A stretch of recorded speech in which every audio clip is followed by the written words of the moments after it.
Welcome to CEO Perspective. I'm Dick Clark. I'm your host. Every Tuesday at 4 o'clock, we talk about key issues that will affect the next normal.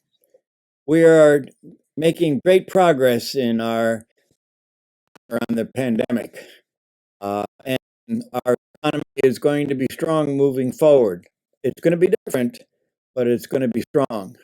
But one of the real important segments of our community, which really defines us, is we are known worldwide as the boating capital of the world.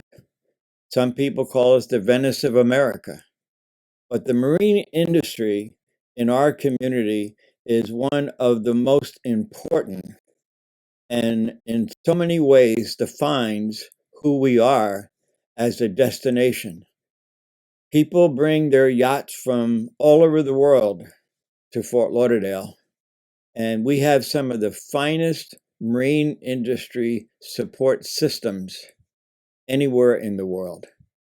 So today, we wanted to devote this show to talking about not only the importance of the marine industry, but also the opportunities, the career opportunities for people to be in the marine industry. And we have two people who know more about the marine industry probably than anybody else. So right after this message, we're going to meet them and we're going to hear about the marine industry. Stay with us.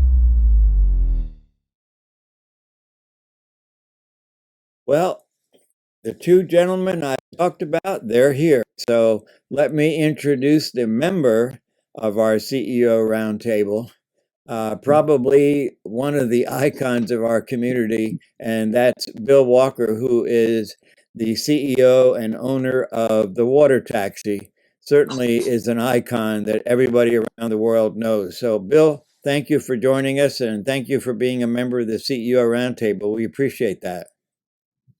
Thank you, Dick, and good day, everyone. It's very nice to be here today. I want to take the opportunity to introduce you to one of my good friends and colleagues, CEO Ted Morley. He is the owner of Maritime Professional Training. It is the largest private maritime licensing school in North America. They actually are into yachts, ships, and other commercial operations in the maritime field. Ted himself is an unlimited master and one heck of a mariner. Ted? Thank you, Bill. Thank you, Dick. Well, he'll send you an invoice for that introduction, Ted. There's probably no one who knows more about the industry and what's happening, what's the outlook, because you see it globally. Can you give us your sense of the marine industry in general, what you're expecting, what you're seeing? I think that would be valuable for our viewers to understand. Sure. Well, obviously, COVID-19 had a dramatic impact globally in all factors of business, and the marine industry is certainly one of those most affected by it. And it's interesting, the industry, if we break it up from a recreational versus a commercial standpoint, it's really two different entities. On the recreational side, we're seeing a huge gain in boat ownership, yacht ownership. People want to get outside. They want to do things. On the commercial side, we're seeing supply chain interruptions and supply chain disruptions with the container ships and oil tankers, and there's simply not enough of those around right now. And on the cruise ships, they've been stopped since the beginning of COVID. So we're looking forward to that coming back out. But the industry overall is in a tremendous growth phase right now. And really, we're looking at the next 3 to 5 years being just banner years for growth, for opportunities, both in investments, infrastructure, and manpower and staffing. And that's what we're hearing as well. The interesting question is is from your vantage point, what are the reasons why people decide that they want to make a career in the marine industry and get educated, get their certifications? But what is the reason that they think that this is really a good career that I want to spend my life doing? What's your experience? Well, it's interesting because historically it's always been about travel and opportunities. A lot of folks don't want to go to college. They want to go and do something practical. And I think the country as a whole needs more mechanics. They need more electricians, and we need more marine people involved in the trades. The marine industry is an area where people can make very good money right out of high school with some training and some experience. They can make even more. What we're seeing post COVID, though, is a shift from folks wanting to work in an office setting to really wanting to work outside and be smaller groups and out of a building. So it's an interesting twist now that's happened after COVID's impacted our country. And going to Bill for a second, certainly you can see the growth in people taking advantage of the water taxi and particularly some if you follow the pictures you've seen on social media, it's you can't describe what it looks like at sunset and other times. And during the boat show, Bill can talk about how many passengers that they accommodate in order to get to the boat show. But Bill, from your case, because you've done this a long time, what do you find from the people you hire that kind of attracted them to come to work for the water taxi? It's interesting. I very much follow up on what Ted had just mentioned. I'm certainly more on the commercial side of things. I run all Coast Guard inspected vessels. I need licensed personnel to operate the water taxi. We move over 1 million people a year in and around Fort Lauderdale. Wow. And the beauty of the industry growing is that it is the backdrop of Fort Lauderdale for tourism. There's a lot of nice hotels and beaches in Fort Lauderdale and houses and whatnot, but the yacht component, the maritime aspect of what goes in and around here. Not many people in the world ever get to see a 800-foot ship loading, 75 yachts that are all over 60, 80 feet long. And it's pretty impressive. What I see right now is very similar to, as I mentioned earlier, what Ted said, a big shift in the industry. People want out of offices. They are looking for those outdoor jobs. They like the open air. They want to get paid well. And they're looking for a career that is a big shift.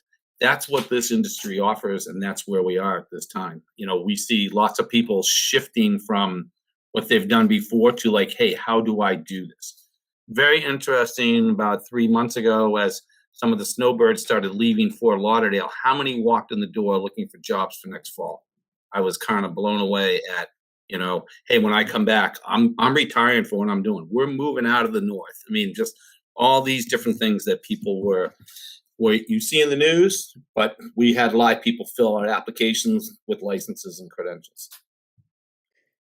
It's unbelievable the number of people that have decided that they want to move to South Florida and Fort Lauderdale in particular, especially those who love to be in the marine industry. And as Bill and I have talked about before, and Ted has confirmed, people want to be outside. And it's certainly to be able to and to be able to see the houses and the homes and the yachts and every day is spectacular. Let me ask Ted from the standpoint, because probably a lot of people don't know what's involved in the training and the education process. What levels and how do you approach that as a training institution? That's a great question, Dick. And really, it depends on what position they're going for. For an experienced mariner who's coming from another industry, or for a veteran who's coming out of the services, there's opportunities there to transition at a higher level.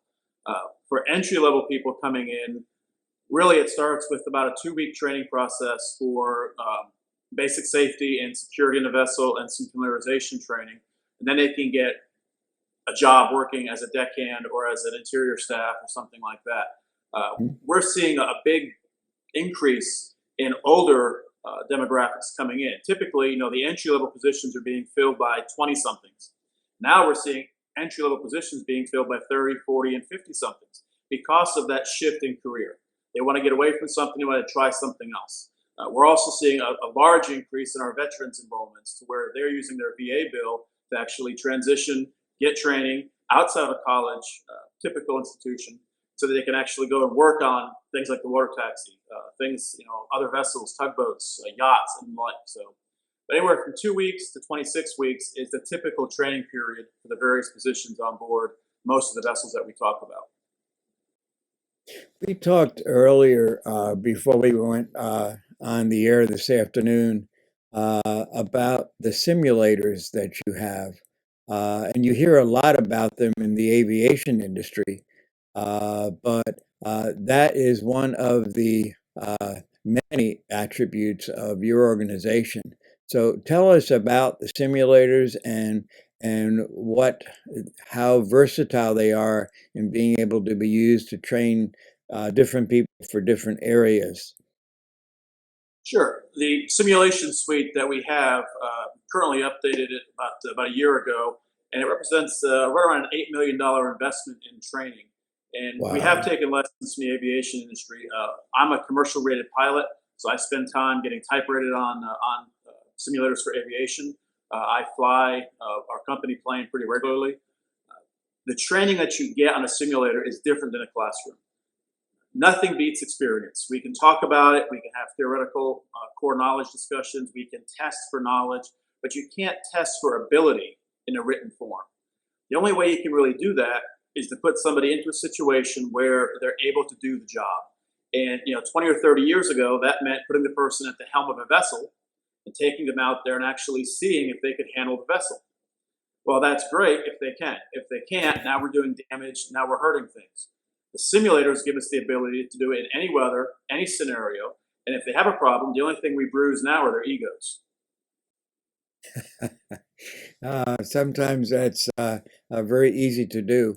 One of the things that we've seen in South Florida and in Broward County in particular is the fact that we are seeing a lot of people from various countries that are moving into South Florida. So do you see that same trend where you have people who maybe have had experiences in their home countries that now are moving here, but want to go through the training in order to get any certifications that are unique to our area versus to where they came from?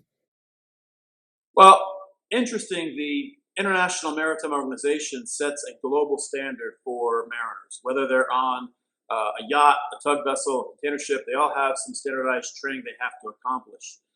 We currently are approved by over a dozen different countries around the world. We do training for 47 different nationalities in our count right now. Virtually every continent except for Antarctica, we've got students coming from. So they all come to Fort Lauderdale for a couple of reasons. One, it's very easy to get here. It's a fantastic town to be in. It's a fantastic city. We've got amazing cultural experiences and beaches, and year-round weather is phenomenal for that. Obviously, for our business, we're a big draw for our industry because we've got all the approved programs, all the approved courses, from super yachts to super tankers, so we can accommodate all of those. But we are seeing an influx of different nationalities coming into the yachting sector. 20 years ago, yachting was traditionally an American and British industry for crew.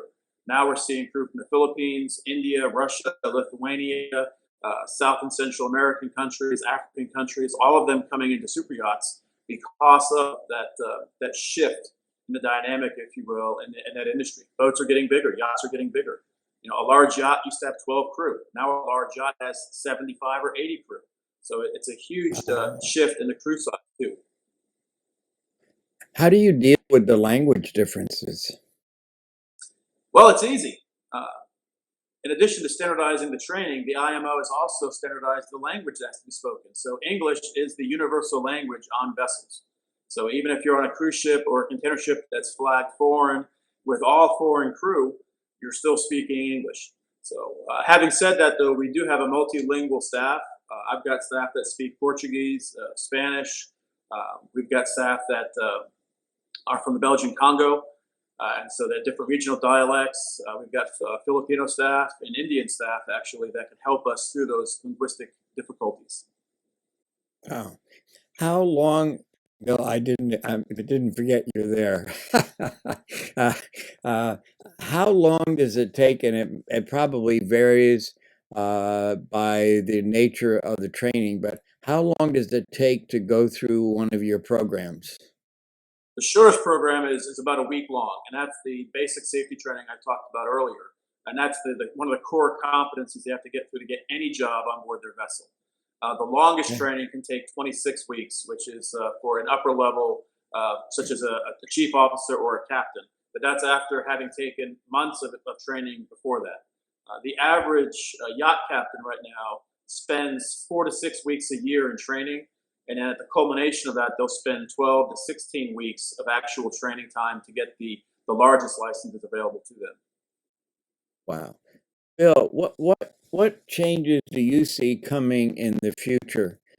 Because as we all agree, and we've discussed it many times at the CEO Roundtable, is that the new work-life balance is driving a lot of this, where people who may have gone out on a friend's boat are now buying their own boats or upgrading. So there's just a lot more interest on the recreational side in addition to the commercial side. But from your perspective, and we've talked about this a lot, what do you see coming in the marine industry in general? Well, I think overall, technology is really a big factor in everything we do marine these days. From the days of having an outboard engine of 40 years ago of a pull start and off you go and pump the gas thing, that's almost non-existent now. I mean, cable steering is like, now it's all electrical. But the big thing is that the techs and the people that are needed in the industry, captains, mates, deckhands, but even to the technology aspect of the things that are going on, ships, yachts, and whatnot, is far beyond, okay, I got a compass and a steering wheel. I mean, these things are completely integrated navigation systems with radars and whatnot, and depending what size you're on, along with, though, right down to some, a recreational boat of 26 feet. It's not your backyard mechanic's going to fix that for you. The industry has lots of needs, and it has very good paying jobs, and it really is recognizing that factor. And we do need, people right out of high school as great tradesmen. It is a phenomenal career. I have, 125 people that work for me, and we viewed ourselves a little bit like a Wow. university of people come in. They never had been on a boat. They never had really understood it. So we get into as Ted mentioned, the basic training and the certifications.